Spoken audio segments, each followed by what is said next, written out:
मौलाना छांगुर के मजहबी छल को लेकर हो रहे एक के बाद एक खुलासों के बीच बहुत बड़ा खुलासा एबीपी न्यूज पर मैं आपको बताने जा रही हूं। ये एक ऐसा खुलासा है जिसे जानकर दिमाग झन्ना जाएगा, क्योंकि एक और तो खुद को पीर फकीर बता रहा है ये मजहबी धंधेबाज, धर्मांतरण का गंदा खेल खेल रहा है ये, और दूसरी तरफ जिहादियों की फौज खड़ी कर रहा था ये छांगुर बाबा, आतंकी बनाने की ट्रेनिंग दे रहा था ये मौलाना छांगुर।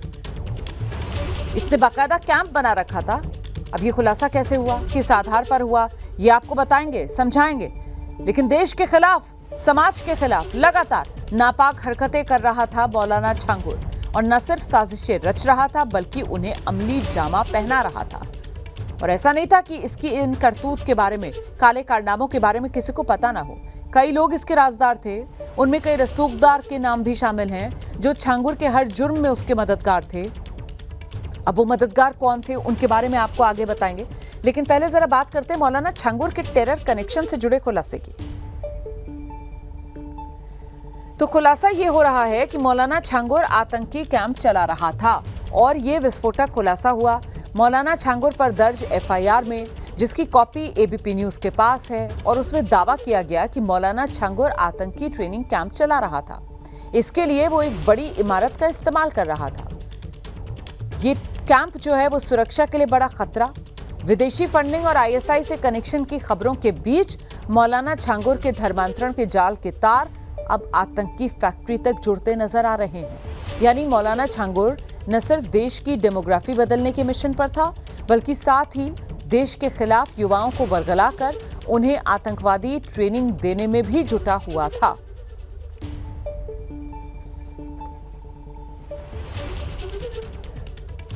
तो यही वजह है जो ये कहा जा रहा है कि छांगुर अकेला नहीं, बहुत बड़ा खेला है यहाँ, और देश विरोधी, समाज विरोधी इस खेल में छांगुर के कई मददगार हैं जिनका समाज में दबदबा है। उनके पद और हैसियत की बदौलत ही ये छांगुर इतना बढ़ पाया।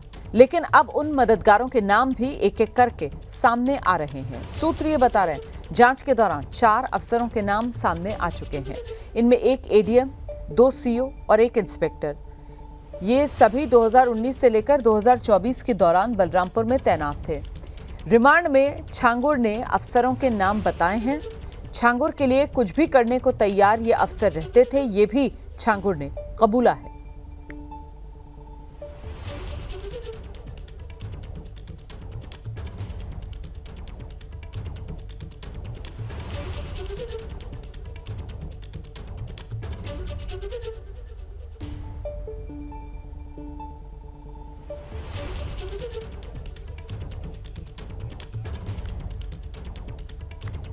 सीधे आपको लेकर चलेंगे, हमारे साथ हमारे सहयोगी नीतीश इस वक्त मौजूद हैं, और जरा नीतीश पांडे से ही समझते हैं कि आखिरकार एटीएस की रिमांड में ये छांगुर किस तरीके के राज उगल रहा है। और वो जो लगातार बात कही जा रही थी ना नीतीश की, भाई इतने साल से इसने इतना बड़ा काला साम्राज्य खड़ा कर लिया, तो किस बूते पर, अब तो नाम भी सामने आ रहे हैं नीतीश।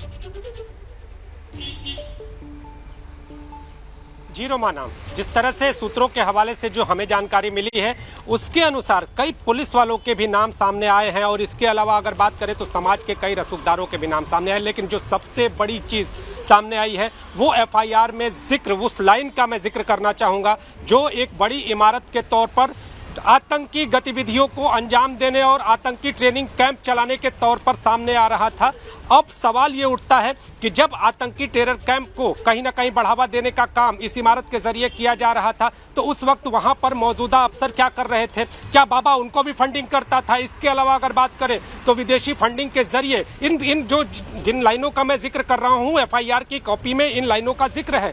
जो विदेशी फंडिंग है, उस फंडिंग के माध्यम से महंगी गाड़ियाँ और इसके अलावा एक बंगला भी खरीदा था इसने, और इन सब का उपयोग सिर्फ और सिर्फ धर्मांतरण को अंजाम देने के लिए जो लोग हैं, जो समाज में कहीं ना कहीं गरीबी रेखा से नीचे लोग हैं, उनको मतांतरण करने के लिए, और इसके अलावा अगर बात करें तो अपने रसूख का प्रयोग करने के लिए। यानी अगर बाबा की निगाह में जो व्यक्ति आ गया और बाबा उसका मतांतरण कराना चाहता है तो हर कीमत पर उसका मतांतरण कराकर ही दम लेता था। और ऐसी भी स्थिति जो सूत्रों के हवाले से जानकारी सामने आई है कि उत्पन्न कर देता था ऐसी स्थिति कि आप किसी भी कीमत पर उसकी बात को टाल नहीं सकते। पहले अपने गुर्गों से कहीं ना कहीं मोटिवेट करवाता था, फिर उसके बाद दबाव बनवाता था, और नहीं अगर दबाव में आ पाए तो अफसरों के द्वारा आप पर मुकदमे को दर्ज करने की धमकी दी जाती थी। तो पूरा का पूरा रैकेट चला रहा था ये बाबा। और सवाल फिर भी वही है कि आखिर इस रैकेट के चलते समय जो मौजूदा अफसर थे वो क्या कर रहे थे। रोमाना।